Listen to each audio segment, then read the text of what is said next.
Séneca, sobre la brevedad de la vida. Exordio. 1. La mayor parte de los mortales, Paulino, se queja a una voz de la malicia de la naturaleza, porque se nos ha engendrado para un periodo escaso, porque el espacio de tiempo que se nos da transcurre tan veloz, tan rápidamente que, con excepción de unos pocos, casi todos los demás quedan inhabilitados ya en la propia preparación de la vida. Y ante este mal, que según creen es general, no solloza solamente la masa y el vulgo necio, también este mismo sentimiento ha sacado quejas de personajes esclarecidos. 2. Viene de ahí aquella proclama del más grande de los médicos de que la vida es breve, la ciencia larga. Viene de ahí aquel pleito tan poco propio de un hombre sabio que Aristóteles planteó a la naturaleza, pues sería que ella le ha regalado a los animales una edad tan larga que alcanzan 5 o 10 generaciones, mientras que en el hombre, engendrado para tantas y tan grandes empresas, el límite se ha fijado mucho más acá. 3. No tenemos un tiempo escaso, sino que perdemos mucho. La vida es lo bastante larga y, para realizar las cosas más importantes, se nos ha otorgado con generosidad, si se emplea bien toda ella. Pero si se desparrama en la ostentación y la dejadez, donde no se gasta en nada bueno, cuando al fin nos acosa el inevitable trance final, nos damos cuenta de que ha pasado una vida que no supimos que estaba pasando. 4. Es así. No recibimos una vida corta, sino que la hacemos corta. No somos menesterosos de ella, sino derrochadores. Tal como unas riquezas cuantiosas y principescas, cuando caen en manos de un mal amo, en un instante se disipan, y al revés, cuando, pese a ser escasas, se entregan a un buen custodio, crecen al emplearlas. Igualmente la existencia se le expande mucho a quien bien la organiza. La humana locura. 2. ¿Por qué nos quejamos de la naturaleza? Ella se porta benévolamente. La vida, si sabes usarla, es larga.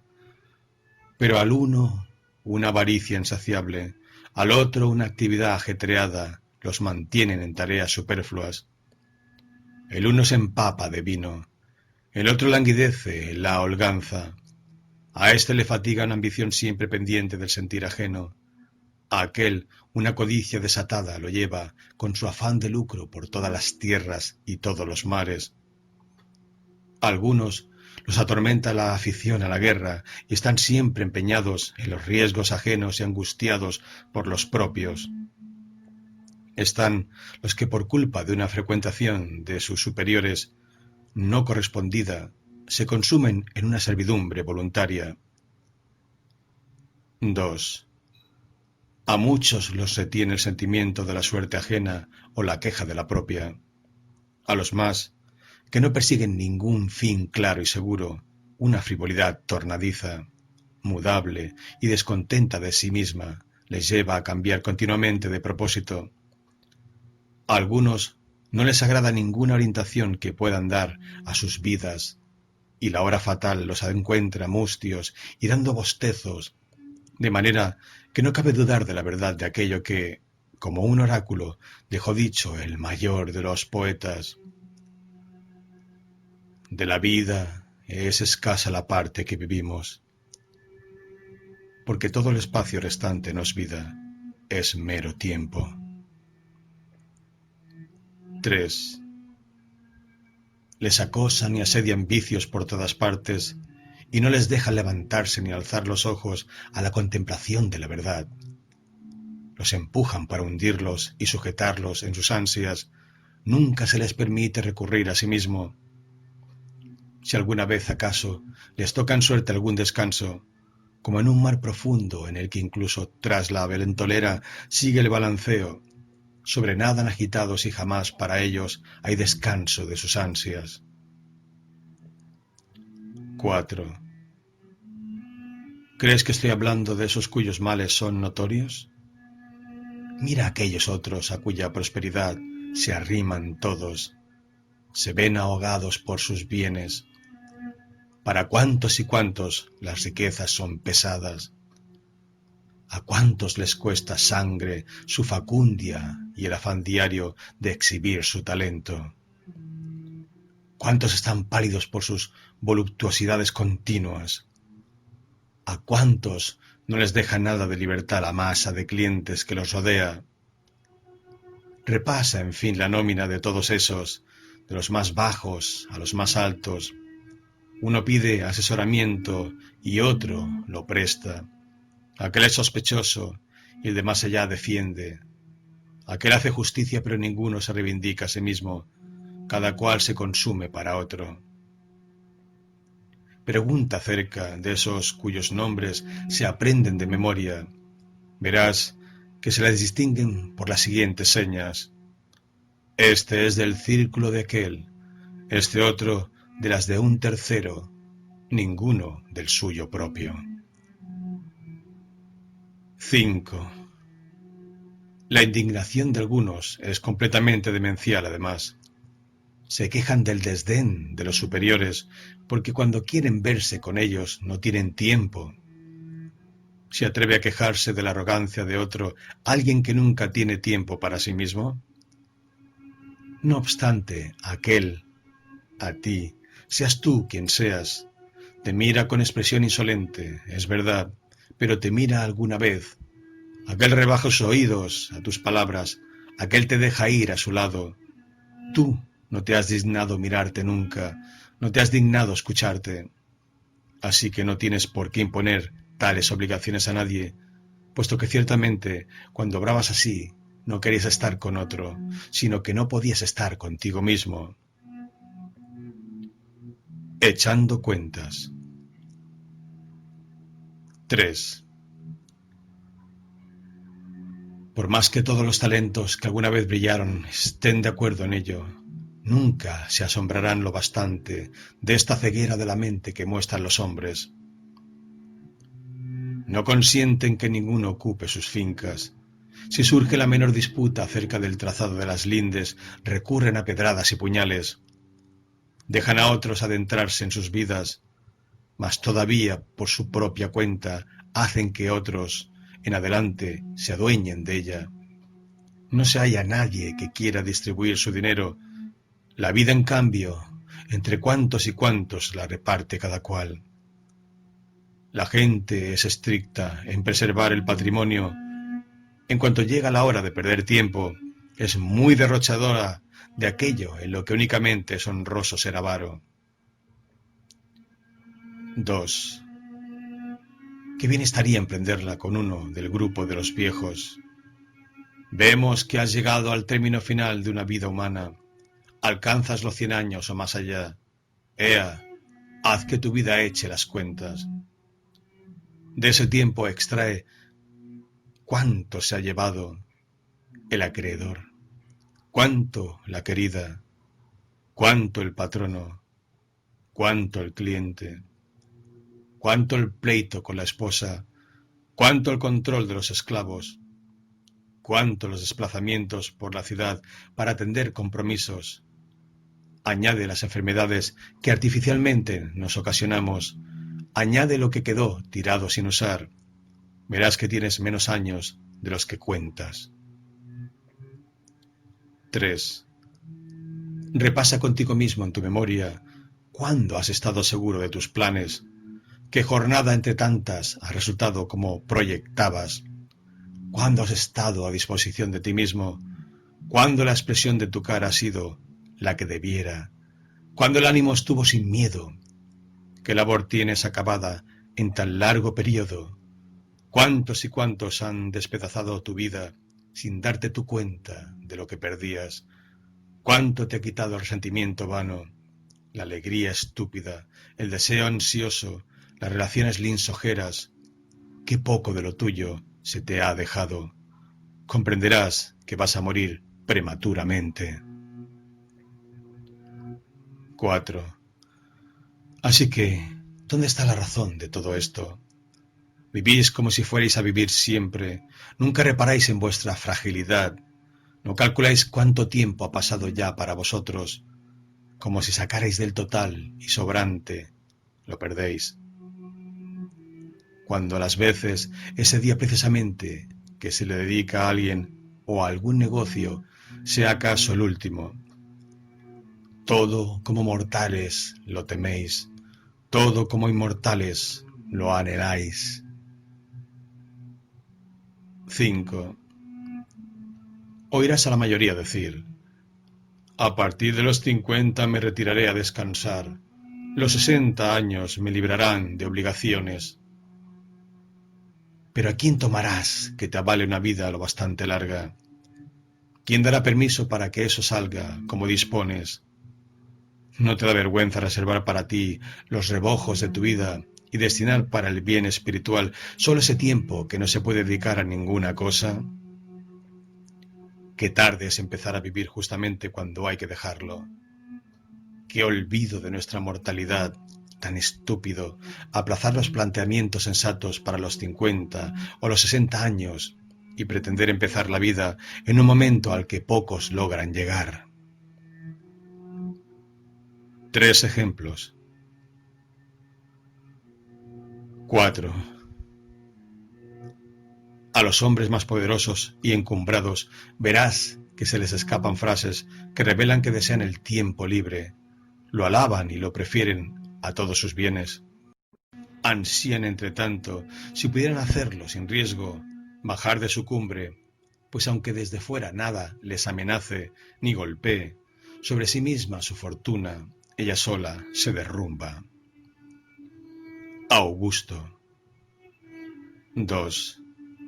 El divino Augusto, a quien los dioses le concedieron más cosas que a nadie, nunca dejó de suplicar descanso para su persona y de solicitar que lo eximieran de la política.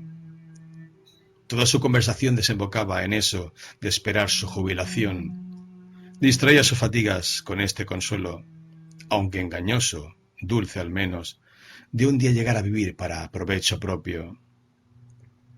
3. En cierta carta que mandó al Senado, después de prometer que su retiro no estaría exento de dignidad ni discreparía de su anterior prestigio, hallé estas palabras: pero esas cosas son más bonitas de hacer que de prometer, aunque a mí las ganas de un tiempo tan deseable me han arrastrado tan lejos que, como la alegría de la realidad se aplaza de momento, percibo de antemano algo de gusto a partir tan solo de dulces palabras.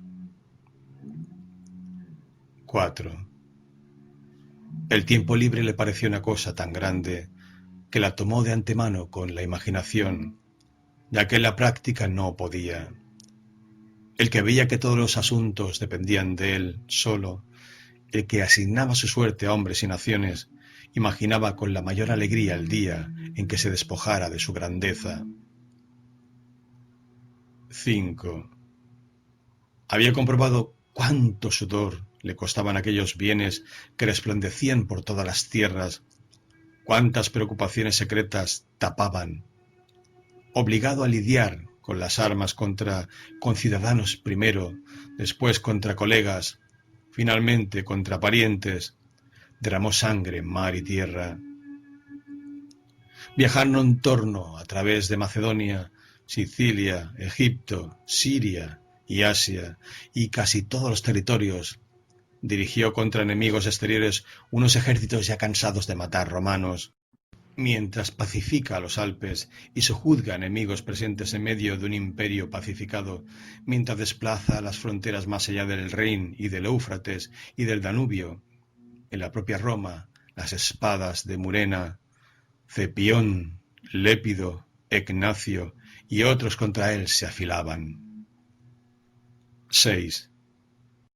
Todavía no había escapado a las asechanzas de estos, y ya su hija y tantos jóvenes nobles comprometidos a manera de juramento, mediante adulterio, también Julo, y otra vez una mujer temible en compañía de un Antonio aterrorizaban su edad quebrantada. Había sacado estas llagas junto con los propios miembros, otras brotaban por debajo, como un cuerpo cargado de mucha sangre reventada por alguna otra parte, con que añoraba el tiempo libre, esperándolo, imaginándolo, reposaban sus fatigas. Esta era la plegaria de aquel que podía hacer que se cumplieran las plegarias de los otros. Cicerón. 5. Marco Cicerón, zarandeado entre Catilinas, Clodios, Pompeyos y Crasos, en parte adversarios manifiestos, en parte amigos dudosos, mientras se bambolea con la República y la sostiene a punto de irse a pique, arrastrado al fin, sin descansar en la prosperidad ni soportar las adversidades. ¿Cuántas veces renegó de aquel consulado suyo alabado por él, no sin razón, pero demasiadas veces? 2. ¿Qué expresiones tan llorosas revela en una carta a Ático, cuando ya Pompeyo, padre, había sido vencido, y el hijo rehacía en Hispania su ejército derrotado? ¿Quieres saber, dice, lo que hago aquí? Aguardo en mi finca de Tusculano, medio prisionero. Añade luego otras cosas lamentando su época anterior, quejándose del momento presente y desesperado del porvenir. 3. Medio prisionero se reconoció Cicerón, pero vaya que sí. Nunca el sabio se rebajará a términos tan bajos, nunca estará medio prisionero, siempre gozará de entera y real libertad, suelto y dueño de sí mismo, y puesto por encima de los otros, pues ¿qué puede estar por encima de aquel que está por encima de la fortuna? Livio Druso. 6. Livio Druso, un hombre áspero e impulsivo, cuando, asistido en torno de una masa enorme proveniente de Italia entera, promovía leyes revolucionarias y males como los de los Gracos, sin comprender bien el resultado de aquellas empresas que ni le estaba permitido realizar, ni, una vez empezadas, podía abandonar. Se cuenta que, renegando de aquella vida que desde sus comienzos fue inquieta, dijo que era el único que ni de niño había tenido jamás vacaciones. Y es que estando aún bajo tutela y gastando ropa de niño, se atrevía a interceder por unos reos ante los jueces e interponer su influencia en el foro con tanta eficacia que se sabe que algunos juicios fueron arrastrados por él a donde quería. 2. ¿Hasta dónde no alcanzaría al reventar tan prematura ambición? Tendrías que suponer que una osadía tan precoz iba a desembocar en un mal enorme, tanto privado como público. Tarde, pues, se lamentaba de no haber tenido vacaciones quien desde niño fue alborotador y un engorro en el foro. Se discute si él, por su propia cuenta, se dio el golpe, pues de pronto, con una herida en la ingle, cayó a tierra, mientras alguno que otro dudaba de si su muerte había sido voluntaria, ninguno si había sido oportuna. 3. Está de más mencionar a muchos que, aunque a otros les parecieran muy felices, ellos por su cuenta prestaron testimonio veraz contra sí mismos y aborrecieron cada actuación suya al cabo de los años. Pero con estas quejas ni cambiaron a otros ni a sí mismos. Y es que una vez que las palabras ya brotaron, los sentimientos se deslizan de nuevo a lo acostumbrado. 4. Vuestra vida, vaya que sí, aunque alcance más de 1000 años, se reduce algo de lo más estrecho. Esos vicios no hay periodo de tiempo que no devoren. Realmente este espacio, que la razón dilata aunque por naturaleza corre, es forzoso que pronto se os escape, pues no sujetáis ni retenéis ni ponéis freno a las cosas más veloz de todas, sino que dejáis que se marche como algo superfluo, irrecuperable. El arte de vivir. 7.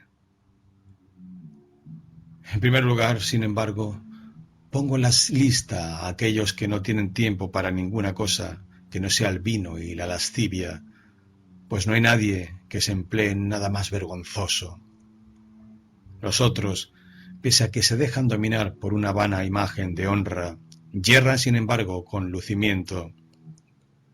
Aunque me menciones uno a uno los avaros, los iracundos o los que practican odios injustos y guerras, todos esos pecan muy virilmente. La podredumbre de los que se entregan al vientre y a la lascivia es deshonrosa. 2.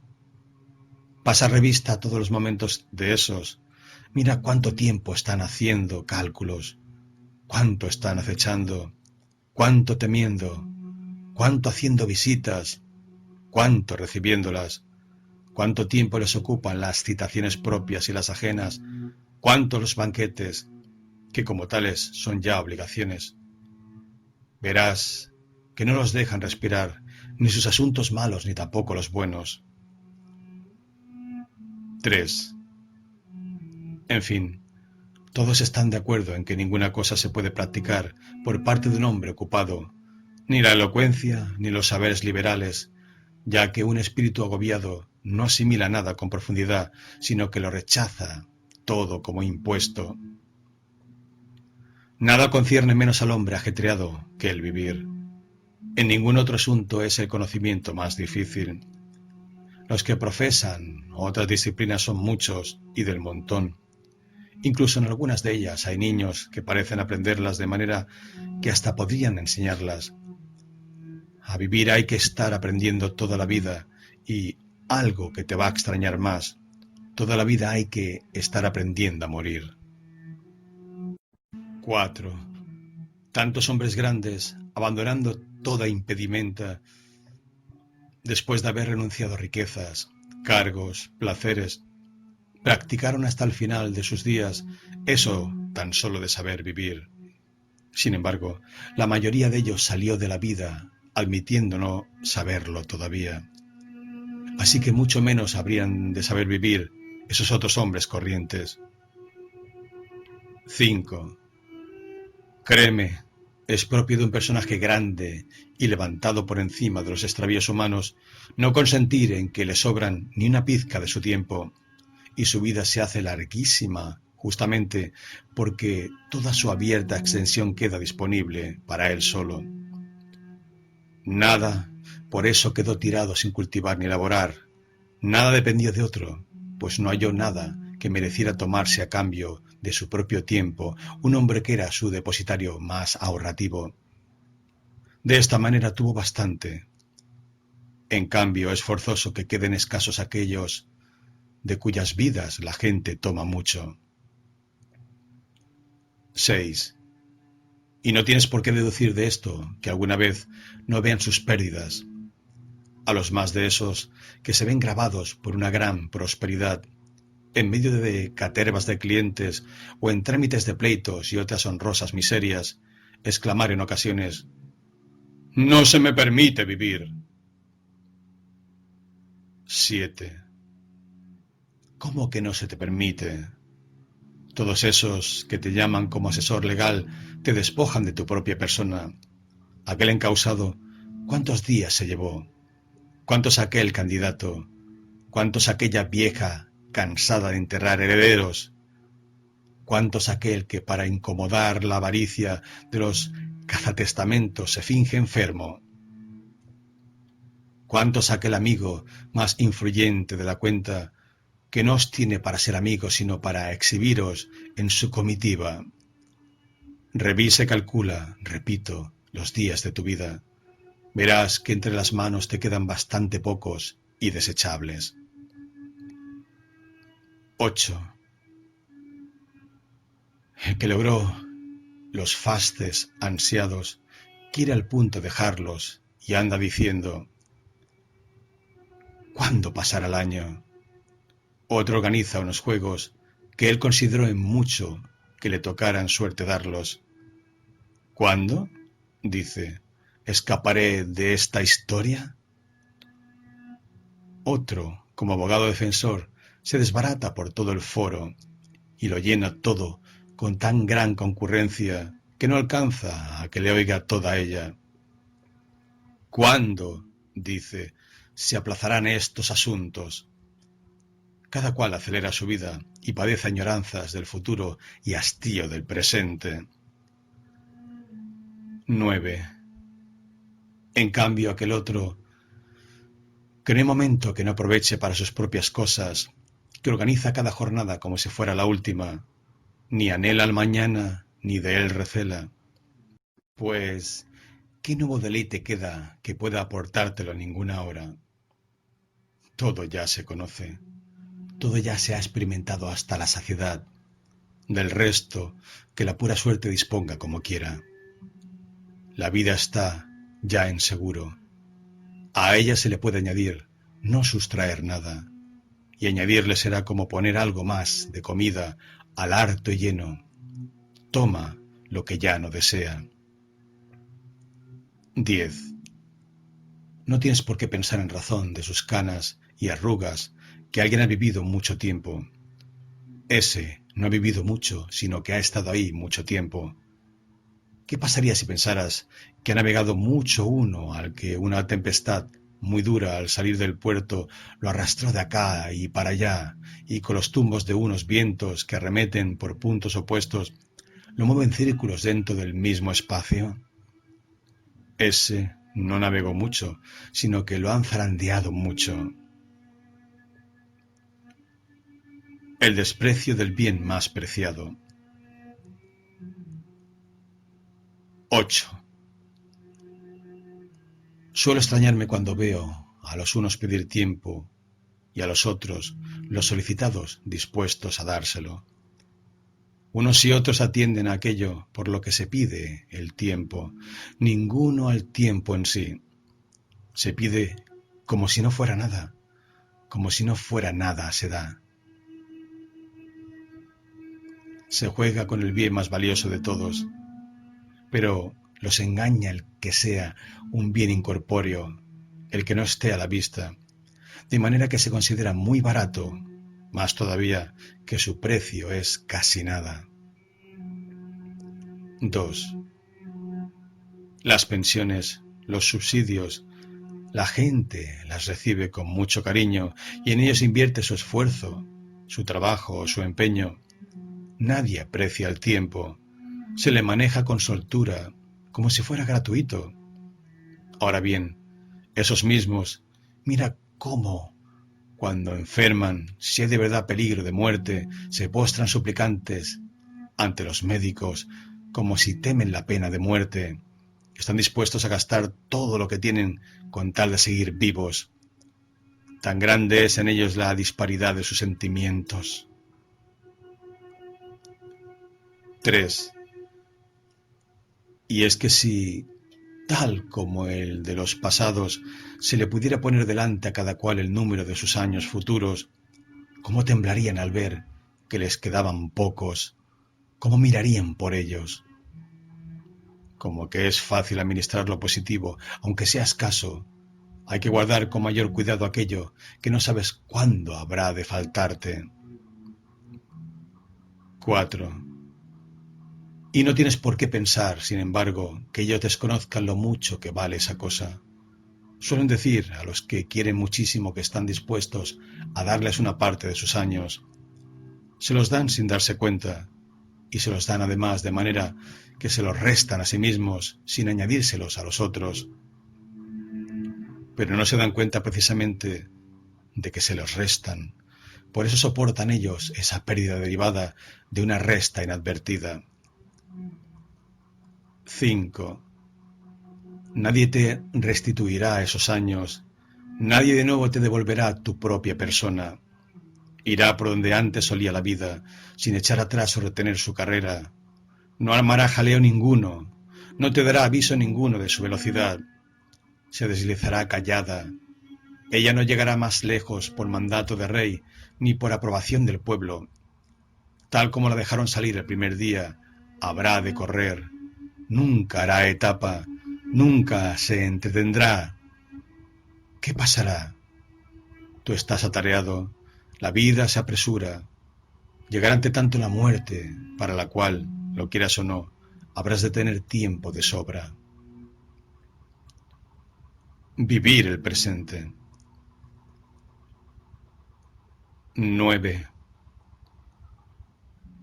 ¿Puede haber algo más estúpido que la actitud de algunos? Me refiero a esos hombres que presumen de ser previsores. Andan empeñados en demasiadas tareas para poder vivir mejor. Equipan la vida a base de gastar vida. Sus pensamientos los dirigen a la lejanía. Pero claro, el desperdicio mayor de vida es la dilación. Ella anula cada día que se va presentando. Ella escamotea lo presente en tanto promete lo de más allá. El mayor estorbo del vivir es la expectativa que depende del mañana y pierde lo de hoy. Dispones de lo que está puesto en manos de la suerte, abandonas lo que está en las tuyas. ¿A dónde miras? ¿A dónde te orientas? Todas las cosas venideras quedan en la incertidumbre. Vive de inmediato. 2. Ahí tenemos al más grande poeta que vocea y, como acicateado por un espasmo divino, canta su verso saludable. Cada día bueno que a los pobres mortales les llega en la vida es el primero que escapa. ¿Cómo es que vacilas?, dice. ¿Cómo es que te paras? Si no te adelantas a tomarlo, escapa, y aunque te adelantes, escapará.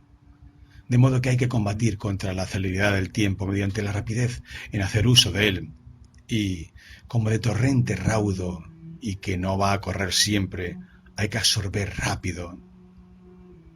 3. También es muy atinado para tachar toda idea difusa el que no diga cada edad buena, sino cada día. ¿Cómo es que despreocupado tú y perezoso ante la huida de tantos momentos, te prometes en adelante meses y años en larga fila, según le parezca bien a tus deseos? Te está hablando de un día y de este que ya se te escapa. 4. ¿Acaso hay duda de que el día mejor es el primero que se les escapa a los pobres mortales, esto es, a los atareados? Sus actitudes infantiles les abruma una vejez a la que llegan desprevenidos e inermes, pues nada se ha previsto. Se topan con ella de pronto y sin esperarlo. No se daban cuenta de que se les acercaba cada día. 5. Tal como una charla o una lectura o alguna reflexión más atenta engaña a los que van de viaje y ven que han llegado antes de ver que les quedaba poco. Así este viaje de la vida, continuo y aceleradísimo, que recorremos con el mismo paso despiertos y dormidos, no se le descubre a los atareados, sino es cuando ya acaba. Recuerdos y esperanzas. 10. En lo que vengo planteando, ni siquiera desarrollarlo por partes y puntos concretos, se me ocurrirían muchas cosas para demostrar que la vida de los atareados es muy corta. Solía decir Fabiano, un filósofo no de esos entronizados, sino de los auténticos y antiguos: contra las pasiones hay que luchar al asalto, no con añagazas ni con golpes menudos, sino que hay que rechazar sus líneas en un ataque general. No aprobaba las sutilezas, pues, según él, había que aplastarlas, no que pellizcarlas. A pesar de todo esto, para sacar a esa gente de su error, hay que instruirla, no solo criticarla. 2. La vida se divide en 3 momentos: el que ha sido, el que es, el que será. De ellos, el que ahora recorremos es corto, el que vamos a recorrer es dudoso, el que hemos recorrido es seguro. ¿Es justamente en el que la fortuna pierde todo derecho? Pues no puede ya someterse de nuevo al albedrío de nadie. Eso es lo que se pierde en los atareados, pues ya no les queda tiempo para volver la vista al pasado, y si les queda, Les es desagradable el recuerdo de cosas de las que deben arrepentirse. 3. A desgana, pues, dirigen su atención atrás, hacia tiempos mal llevados, sin atreverse a tantear de nuevo momentos cuyos vicios, incluso los que, merced a las alcahueterías del placer de entonces se les escamoteaban, se manifiestan ahora al repasarlos. Ninguno, sino es aquel que todo lo ha hecho a la vista de su propia censura, esa que nunca se deja engañar, se vuelve gustoso hacia el pasado. 4. Aquel otro que con ansias ambicionó muchas cosas, despreció con soberbia, venció con prepotencia, engañó con alevosía, sustrajo con avaricia, gastó con derroche. Es forzoso que tenga miedo de sus propios recuerdos, y es que esa es una parte de nuestro tiempo consagrada y santa, situada más allá de todos los avatares humanos, excluida del poder de la suerte, ya que ni la carestía, ni el miedo, ni el ataque de las enfermedades la trastorna. Es imposible que la perturben o roben. Su posesión es perdurable y sosegada. Los días solo están presentes uno a uno y divididos en momentos. En cambio, todos los días del tiempo pasado, no más deis la orden, se presentarán juntos, se dejarán examinar y retener a tu albedrío, cosa que los atareados no tienen tiempo de hacer. 5. Es propio de una mente tranquila y serena recorrer todas las etapas de su propia vida. Los espíritus de los atareados, como puestos bajo un yugo, no pueden darse la vuelta y mirar atrás. Sus vidas se van, pues, a lo hondo, y, así como no sirve de nada cualquier cosa que pese, a todo eches dentro, si no hay debajo algo que lo recoja y retenga, así no importa nada el tiempo que se les quiera dar, si no tiene dónde asentarse. Se escurre por unos espíritus rotos y agujereados. 6. El tiempo presente es cortísimo, tanto que algunos creen que no es nada, toda vez que siempre está de camino, discurre y se acelera, deja de ser antes de llegar, y no se permite una parada, tal como tampoco se le permiten el firmamento y los astros, cuyo paso siempre inquieto nunca permanece en un mismo sitio.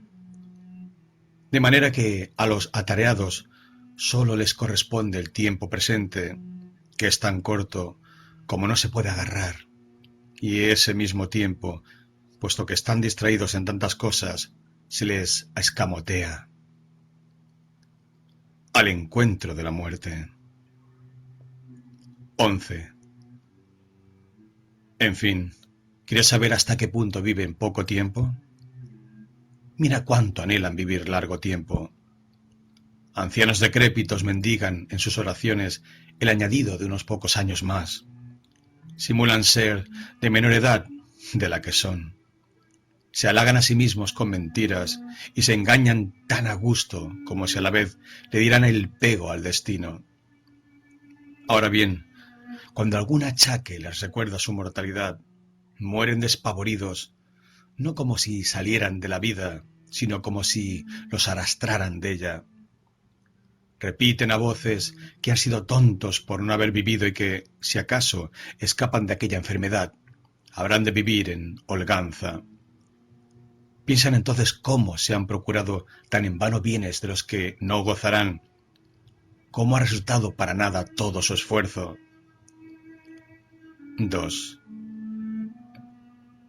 En cambio, para aquellos que llevan una vida lejos de todo negocio, ¿cómo no va a ser dilatada? Nada de ella se delega, nada se dispersa acá y allá, nada de ahí se confía a la suerte, nada destruye la dejadez, nada se detrae con donaciones, nada es superfluo, toda entera, por así decirlo, está rentando.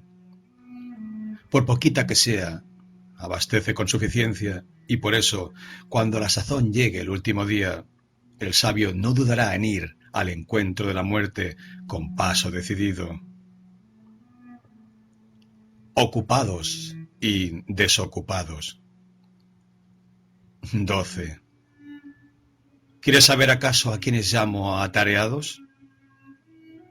No tienes por qué pensar que así me refiero solo a los que andan metidos en las oficinas hasta que los echan los perros, a los que uno ve en medio de la masa de los suyos recibir apretujones de prestigio o en medio de los otros recibir apretujones de afrenta, a los que sus obligaciones sacan de sus casas para llamar a las puertas ajenas o a la subasta del pretor, con sus ganancias infames y destinadas un día a gangrenarse. Da tarea. 2. La holganza de algunos es atareada. En la casa de campo o en su cama, en medio de la soledad, aunque se hayan apartado de todos, se agobian a sí mismos. Su vida no se debe llamar holganza, sino ocupada desidia. Llamas tú desocupado al que restaura con ansiosa delicadeza bronces de Corinto, vueltos valiosos por la locura de unos pocos, y gasta la mayor parte de sus jornadas entre chapas enmohecidas. Al que en el ceroma, maldita sea, ni siquiera padecemos males exclusivamente romanos, se sienta a contemplar los combates de los muchachos.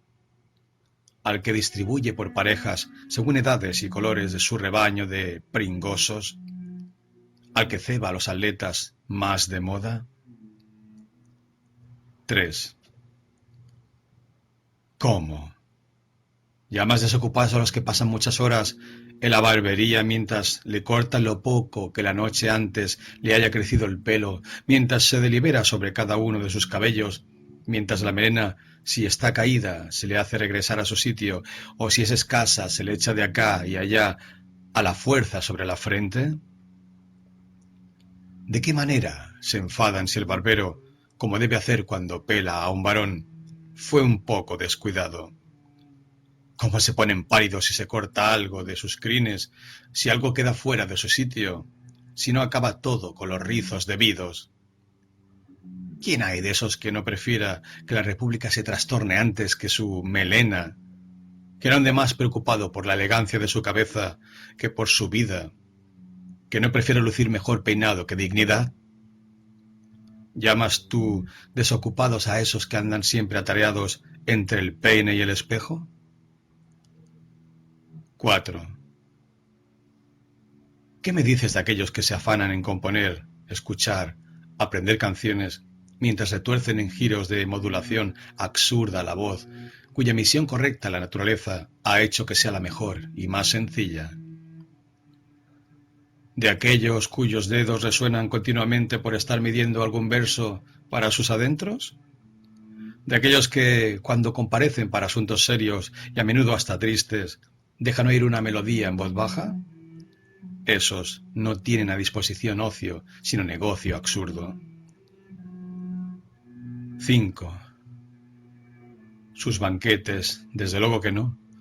No los consideraría yo entre sus momentos de ocio, pues veo con cuánto afán disponen la plata, con cuánto cuidado remangan las túnicas de sus favoritos, qué atentos están a ver cómo le queda el jabalí al cocinero, con qué rapidez, en cuanto se da la señal, los barbilampiños se dirigen cada uno a sus menesteres, con cuánta maña se trinchan las aves en filetes nunca excesivos, con qué esmero unos criaditos desdichados limpian los escupitajos de los borrachos. Con estas cosas se ganan fama de refinados y elegantes, y hasta tal punto sus propios males los siguen a todos los rincones donde se retiran a vivir, que nunca comen ni beben sino para medrar. 6. Tampoco deberías contar entre los desocupados a los que se desplazan acá y allá en silla o litera, y, como si no las pudieran dejar, acuden a la hora exacta de cada traslado. A estos algún otro les avisa cuándo tienen que bañarse, cuándo nadar, cuándo cenar. Hasta tal punto están rotos por la flojedad de un alma exquisita que no pueden saber por sí solos si tienen ganas de comer. 7. Oigo que uno de esos hombres exquisitos, si es que hay que llamar exquisitez eso de desaprender la conducta y los hábitos propios de un hombre, una vez que lo sacaron de la casa de baños en volandas y lo hubieron colocado en la litera, hizo esta pregunta: ¿Estoy ya sentado? Ese que desconoce si está sentado ¿Crees tú que sabe si está vivo, si está viendo, si está desocupado? No me es fácil decir cuál de las dos cosas me daría más pena, el que lo desconociera o el que simulara desconocerlo. 8. Es verdad que experimentan el olvido de muchas cosas, pero de otras muchas no hacen más que remedarlo. Ciertos fallos a ellos les gustan como si fueran demostraciones de riqueza. Parece que es propio de un hombre demasiado bajo y despreciable saber lo que hace. Anda, anda, piensa ahora que los cómicos fantasean muchas cosas para criticar nuestras formas de vida ostentosas.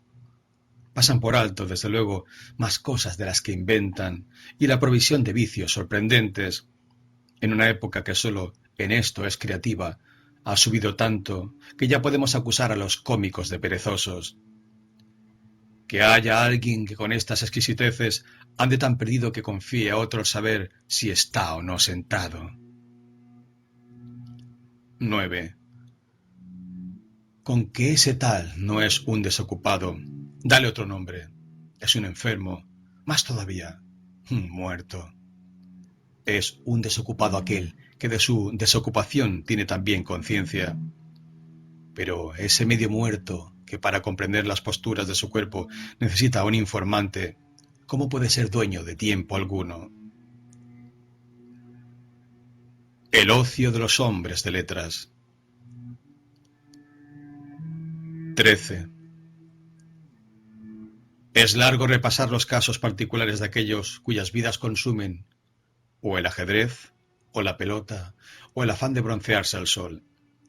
No están desocupados aquellos cuyos placeres suponen mucha ocupación, porque nadie pondrá en duda que no hay cosa que no hagan sin un esfuerzo grande los que se entretienen en inútiles estudios literarios, una tropa que ya también en Roma es grande. 2. Propia de griegos fue esa enfermedad de indagar qué número de remeros llevaba Ulises, si se escribió primero la Ilíada o la Odisea, si las dos además son de un mismo autor, y más cosas de este tipo, las cuales, si tú las dejas para ti, nada aprovechan a tu íntima conciencia, y si las publicas, no parecerás más sabio, sino más pesado. 3. Mira por dónde a los romanos también les atacó ese afán de aprender cosas superfluas. Por estos días he oído a un individuo relatar las empresas que hizo, por vez primera, cada general romano. El primero que ganó una batalla naval fue Duilio. El primero que en un desfile triunfal llevó elefantes fue Curio Dentato. Todavía esas cosas, aunque no atienden a la gloria auténtica, al menos versan sobre casos de acciones civiles. No es beneficioso tal conocimiento y es, sin embargo, capaz de entretenernos en asuntos brillantemente vanos. 4. Dejemos también para los que indagan por ahí quién convenció primero a los romanos para que embarcaran. Fue Claudio, llamado Cáudice, precisamente porque la trabazón de muchas tablas se llamaba entre los antiguos Caudex. Por eso las tablas oficiales se denominan códices, y a los barcos todavía ahora, que siguiendo una vieja práctica traen las provisiones por el Tíber, se llaman codiciarios. 5. Bien haría al caso también eso de que Valerio Corvino fuera el primero que venció a Mesana, y el primero de la familia de los Valerios que, tomando nombre de esa ciudad tras conquistarla, se llamó Mesana, y luego cuando la gente poco a poco cambió las letras le dijeron Mesala. 6. No dejarás tal vez que cualquier otro se preocupe de que L. Sula fuera el primero que en el hipódromo ofrecía un espectáculo de leones sueltos, pues antes se presentaban atados, al tiempo que el rey Boco envió unos lanceros para matarlos. También eso en buena hora se consienta, pero el que Pompeyo fuera el primero en haber ofrecido en el hipódromo una lucha de 18 elefantes enfrentados como en batalla a unos condenados, ¿tiene que ver con ninguna cosa buena? El primero de la ciudadanía, y entre los antiguos prohombres, según es fama, uno de calidad destacada, Consideró un tipo de espectáculo memorable eliminar personas de una manera nueva. ¿Se defienden? Es poco. ¿Quedan desgarrados? Es poco. Que los triture la masa enorme de los animales. 7. Mejor era que tales cosas cayeran en olvido, para que luego ningún poderoso aprendiera y, picado, emulara una acción muy poco humanitaria. Oh, cuánta niebla pone delante de nuestras mentes la prosperidad grande. Él creyó estar entonces por encima de la naturaleza, al enfrentar tantas catervas de hombres desdichados a bestias nacidas bajo otro cielo, al meter guerra entre animales tan diferentes, al derramar mucha sangre a la vista del pueblo romano, al que pronto obligaría a derramar más todavía de la suya propia. Ese mismo, más tarde, sin embargo, traicionado por la desleal Alejandría, se entregaría al último esclavo para que lo traspasara, comprendiendo al fin la jactancia vana de su sobrenombre. 8. Pero para regresar al punto de donde me aparté y mostrar en esta misma materia el esmero superfluo de algunos, ese mismo individuo contaba que Metelo, cuando marchaba en triunfo tras derrotar a los cartagineses en Sicilia, fue el único entre todos los romanos que llevó delante de su carro 120 elegantes cautivos, que Sula fue el último de los romanos que ensanchó el Pomerio, el cual nunca fue costumbre entre los antiguos que se ensanchara con la adquisición de suelo provincial, sino itálico. Saber esto es más provechoso que saber que el monte Aventino estaba fuera del Pomerio, como él aseguraba, por una de estas dos razones, bien porque la plebe se retiró allá, bien porque cuando Remo estaba oficiando los auspicios, en ese lugar no les llegaron las aves, e innumerables cosas además, que o son falsas o poco menos que mentiras. 9.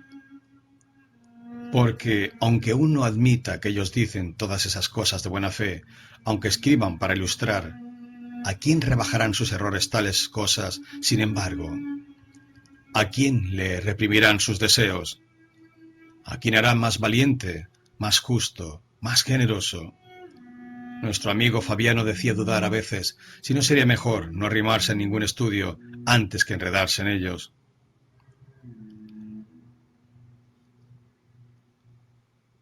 Dedica tu ocio a conversar con los sabios del pasado. 14. Los únicos entre todos que están desocupados son los que dedican su tiempo a la sabiduría. Son los únicos que viven, pues no solo preservan bien su época, le añaden el tiempo todo. Sean los que sean los años que antes que ellos han transcurrido, ellos los adquieren para sí. Si no somos muy desagradecidos, aquellos celebérrimos iniciadores de dictámenes sagrados nacieron para nosotros, prepararon la vida para nosotros. Hacia bienes muy hermosos sacados de las tinieblas a la luz, por el esfuerzo ajeno, nos van llevando. No tenemos cerrado el paso hacia ninguna época, nos admiten en todos lados, y, si cabe con la grandeza de ánimo traspasar las angosturas de la poquedad humana, hay mucho tiempo por el que podemos pasearnos. 2.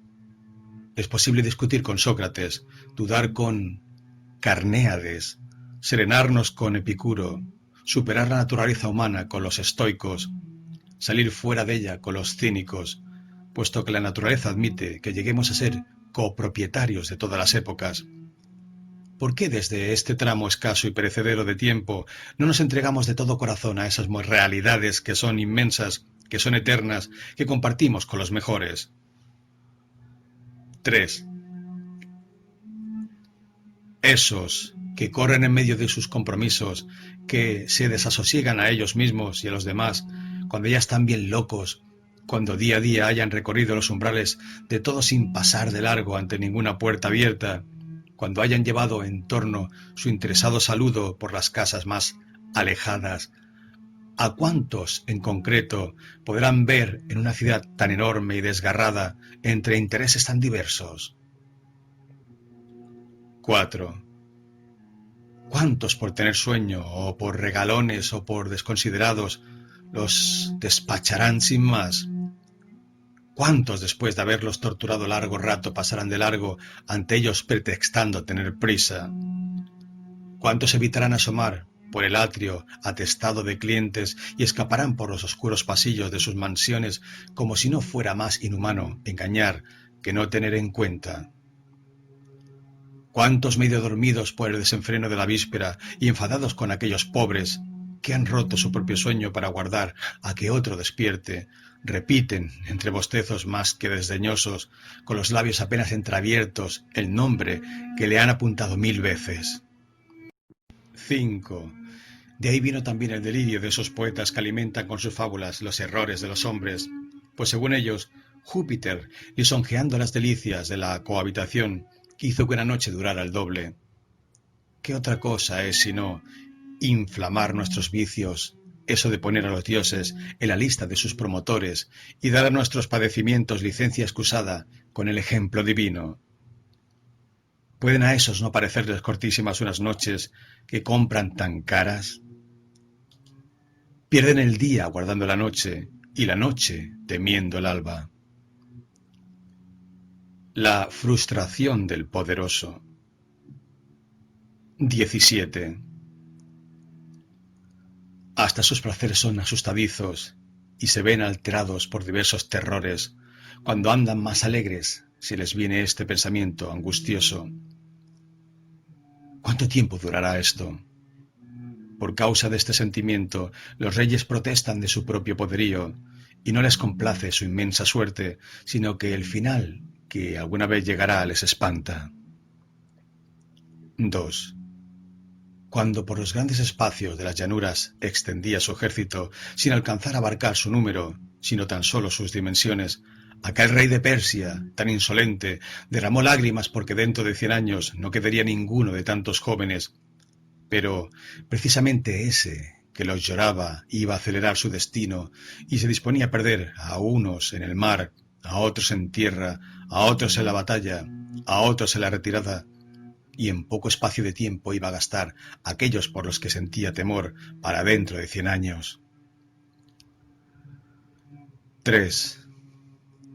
¿Y cómo es que incluso sus gozos son asustadizos? Pues porque no se apoyan en principios sólidos, sino que se ven perturbados con esa misma frivolidad con que nacen. Pero, ¿cómo crees que son para ellos los momentos que ellos mismos reconocen infelices, cuando incluso esos otros, con los que se exaltan y se alzan por encima del hombre, son poco auténticos? 4. Cada uno de nuestros bienes mayores está lleno de preocupación, y en ninguna suerte confiamos menos que en la muy buena. Hace falta una segunda felicidad para proteger esa felicidad, y hay que hacer ruegos otra vez por aquello que salió conforme a nuestros ruegos. Y es que todo lo que sucede por azar es inestable. Cuanto más alto se alza, tanto más propenso es a caer. Es así que a nadie le agradan las cosas caedizas. Luego por fuerza es muy desdichada, y no sólo muy corta, la vida de aquellos que disponen con gran esfuerzo algo que habrán de poseer con uno mayor todavía. 5. Consiguen trabajosamente lo que quieren, retienen angustiados lo que consiguieron. Entre tanto, no echan cuenta ninguna de un tiempo que no ha de volver jamás. Nuevas ocupaciones suplantan a las antiguas, una esperanza suscita otra esperanza, una ambición otra nueva ambición. No se busca el final de las desgracias, sino que se cambia su trama. Que nuestros cargos ya nos han torturado, más tiempo nos roban los ajenos. Que dejamos ya de sufrir como candidatos, empezamos a hacerlo como votantes.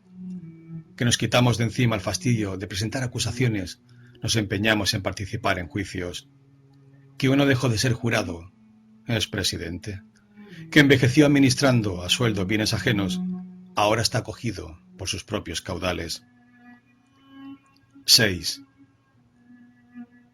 Que Mario ya se quitó sus sandalias de soldado, ejerce como cónsul.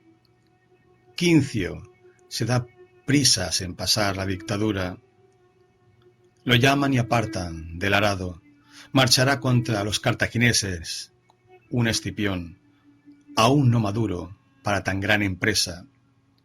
el vencedor de Aníbal, el vencedor de Antíoco, la honra de su propio consulado, el garante de su hermano, si por su parte no hubiera puesto pegas, lo habrían colocado al lado de Júpiter.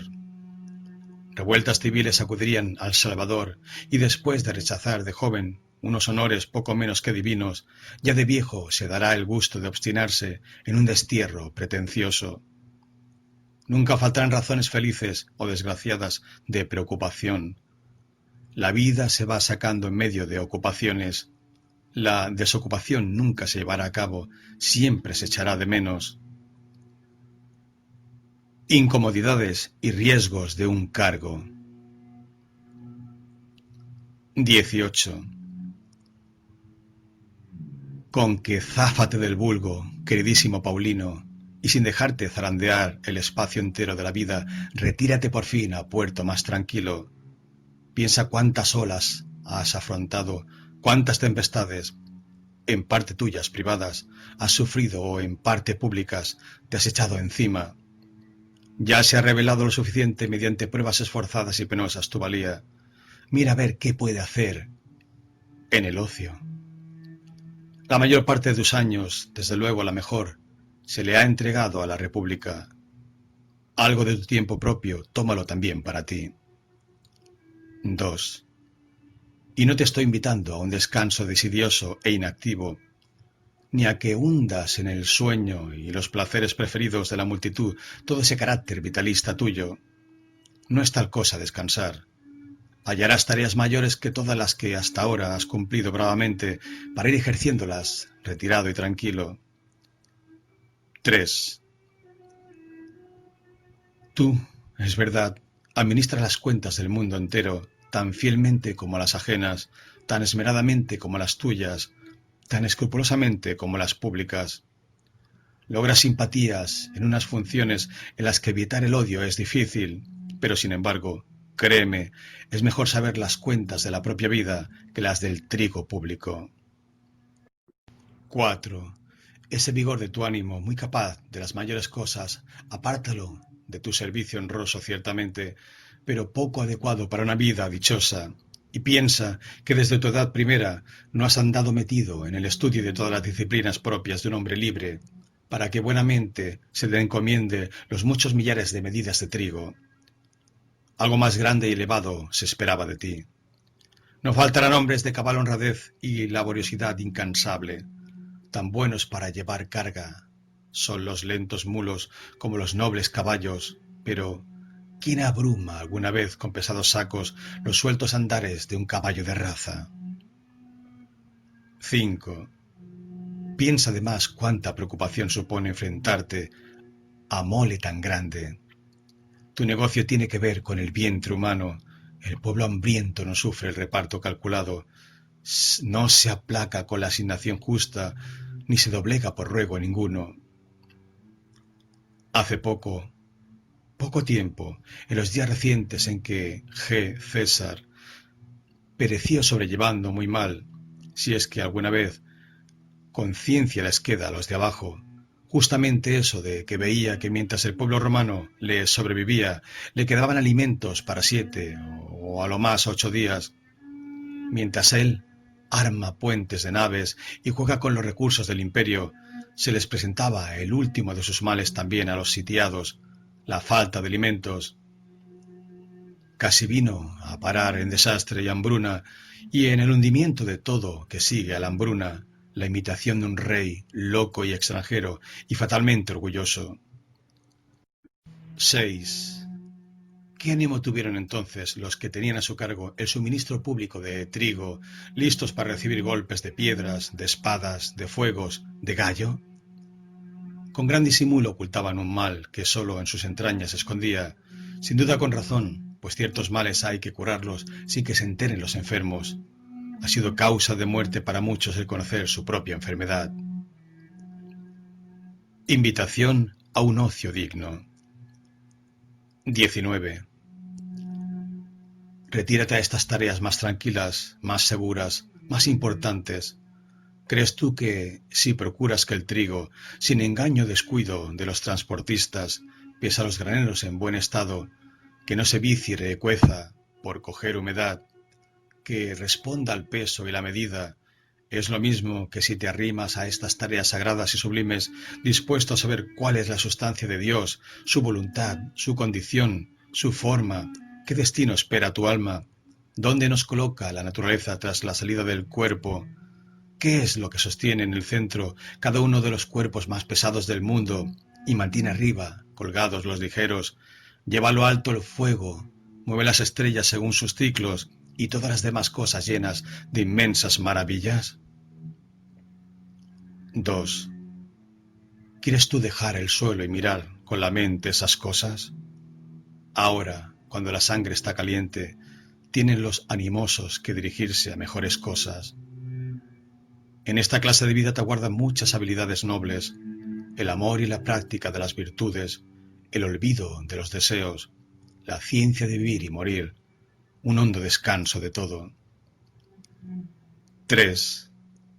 La condición de todos los atareados es desde luego desdichada, pero es la más miserable, la de aquellos que ni siquiera se afanan en sus propias ocupaciones, duermen según el sueño de otro, caminan según los pasos de otro, reciben órdenes para amar y odiar, que son las acciones más libres de todas. Si estos quieren acaso saber lo corta que es su vida, que piensen en qué proporción es suya propia. Jubilarse a tiempo. 20. Cuando veas, pues, que algunos visten ropa de gala una y otra vez, que sus nombres resuenan en el foro, no sientas envidia. Esas cosas se granjean con pérdida de vida. Para que un solo año reciba su nombre, habrán de machacar ellos todos sus años. Algunos, antes de que pisen la cumbre de su ambición, en las primeras escaramuzas, los abandona la vida. A otros, después de haberse arrastrado hasta el logro de una dignidad a través de 1000 indignidades, les viene el pensamiento lamentable de que han estado trabajando para la inscripción del sepulcro. La vejez extrema de algunos, al tiempo que se organiza para nuevos proyectos, como si fuera la juventud, falla impotente entre grandes y descomunales intentos. 2. Es grotesco aquel al que, en un juicio a favor de litigantes, más que desconocidos, mientras perora ya con demasiados años e intenta ganarse la aprobación de una audiencia inexperta, le falta el resuello. Está mal visto aquel que, cansado antes de vivir que de trabajar, se derrumba en medio de sus tareas. Está mal visto aquel que, a punto de morirse, pide que le rindan cuentas y provoca la risa del que lleva mucho tiempo esperando la herencia. 3. No puedo pasar por alto un caso que me viene a la memoria. Turanio fue un anciano de escrupulosa laboriosidad que, pasados ya los 90 años, cuando recibió de manos de G. César la licencia de un cargo, mandó que lo amortajaran en la cama y que la familia puesta alrededor lo llorara como muerto. La casa hacía duelo por el ocio de su señor anciano y no acabó sus lloros sino es cuando se le devolvieron sus funciones. Hasta tal punto le gusta a la gente morir ocupada. 4. La misma actitud tiene la mayoría. Les dura más tiempo el deseo de trabajar que la capacidad. Combaten contra la flaqueza del cuerpo. A la propia vejez no la consideran pesada por ningún concepto, sino es porque los pone aparte. La ley no alista a nadie como soldado a partir de los 50. A partir de los 60 ya no convoca al senador. La gente tiene más dificultades para conseguir la jubilación por ella misma que por la ley. 5. Entretanto, mientras se ven arrastrados y arrastran ellos, mientras los unos interrumpen el descanso de los otros, mientras son desdichados por turno, su vida es sin provecho, sin deleite, sin ningún progreso espiritual. Ninguno tiene la muerte a la vista, ninguno deja de extender sus esperanzas hasta lejos, y algunos hasta organizan las cosas más allá de la propia vida. Moles inmensas para su sepulcro y asignaciones para obras públicas, y espectáculos ante la pira, y exequias pretenciosas. Pero, maldita sea, los funerales de estos, como si hubieran vivido muy poco, habría que celebrarlos con hachones y cirios.